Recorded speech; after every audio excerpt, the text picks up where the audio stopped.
In this video, you will learn what are various ways to troubleshoot your Netgear Range Extender device EX6110 in case if you are unable to connect to your mobile or faces an error, or maybe a weak signals. The first thing that you can do is try rebooting your Netgear Range Extender and your router.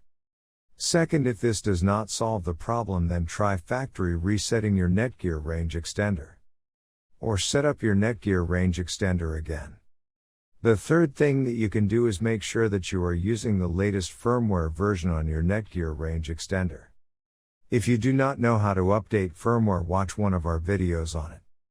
In case if you are still facing any issue with your Netgear Range Extender device, get in touch with our Netgear Range Extender experts for instant solutions. Thanks for watching our video, and do not forget to like, share, and comment on the video, so that you never miss any video from our channel.